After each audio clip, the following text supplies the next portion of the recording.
ഒരിക്കലും ഞാൻ ഈ 35ഓളം വേശ്യകളെ സ്നേഹാലയത്തിൽ ഒരുമിച്ച് കൂട്ടി. പിന്നെ ഞാൻ വേശ്യകളെ അറസ്റ്റ് ചെയ്യാനുള്ള അനുവാദം DYSPക്കാണ്. അതുകൊണ്ട് ആലുവ DYSPനെ ഞാൻ വിളിച്ചു, ഇവരുടെ പ്രശ്നങ്ങളൊന്ന് കേൾക്കാനും ഇവരെ ഇതിൽ നിന്ന് പിന്തിരിപ്പിക്കാനുള്ള മാർഗങ്ങൾ ആരായാനും വേണ്ടിയിട്ടാണ് അങ്ങനെ ചെയ്തത്. DYSPക്ക് അത്ഭുതമായിരുന്നു. അച്ഛൻ ഈ 10-30 വേശ്യകളെ എങ്ങനെയാണ് ഒരുമിച്ച് കൂട്ടിയതെന്ന്. അയാൾ എന്നോട് ചോദിച്ചു, അച്ഛൻ്റെ പ്രവർത്തനങ്ങൾ എന്തൊക്കെയാണ്, എങ്ങനെയാണ് ഇവരെ ഒരുമിച്ച് കൂട്ടിയത്. ഞാൻ പറഞ്ഞു, ഇതിൻ്റെ പേര് സ്നേഹാലയം എന്നാണ്. ഇവർക്ക് സ്നേഹവും ഇവരെ രക്ഷിക്കാനുള്ള ഒരു സന്മനസ്സും കാണിക്കുമ്പോൾ ഇവർ ഒരുമിച്ച് കൂടും. ഇവരെന്നോടും ഒത്തിരി സ്നേഹമായിട്ടാണ് പെരുമാറുന്നത്. അതേസമയം ഞാൻ ഒത്തിരി കെയർഫുള്ളാണ്. എനിക്കൊരു ടീമുണ്ട്, ഒരു ഡോക്ടറും സിസ്റ്റേഴ്സും അൽമായരും ഒക്കെ ഒരു ടീമുണ്ട്. അങ്ങനെ ഞാൻ ഈ കോളനികളിലൊക്കെ പ്രവർത്തിക്കുന്നത്.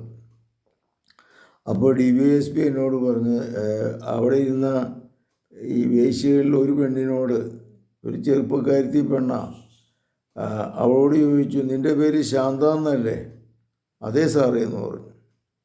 അത് കഴിഞ്ഞിട്ട് ഈ DYSP എന്നോട് പറയുക, ഒരിക്കൽ പോലീസ് ക്വാർട്ടേഴ്സിൽ ഇതേമാതിരി ഒരു വേശ്യാസ്ത്രീനെ ഉണ്ടെന്ന് അറിഞ്ഞ് ഞാൻ അന്ന് ഇവിടുത്തെ സർക്കിളായിരുന്നു.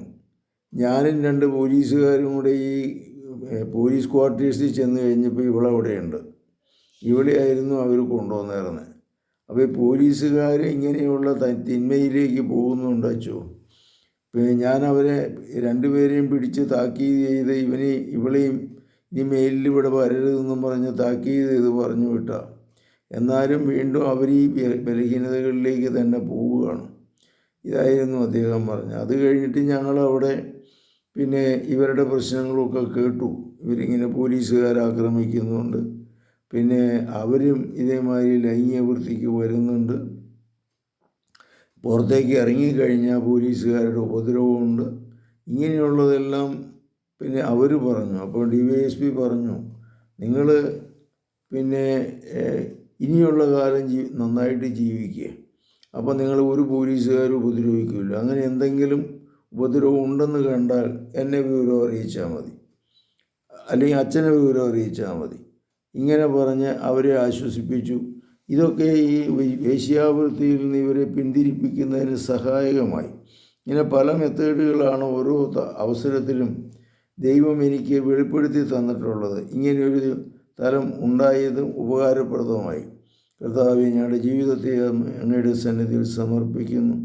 ഇവരെ സുഖപ്പെടുത്തുവാനും ഇവർക്ക് വേണ്ടി പ്രാർത്ഥിക്കുവാനും ഇവരെ രക്ഷപ്പെടുത്തുവാനും അവസരം തന്നതിനെ ഓർമ്മിച്ച് നന്ദി പറയുന്നു.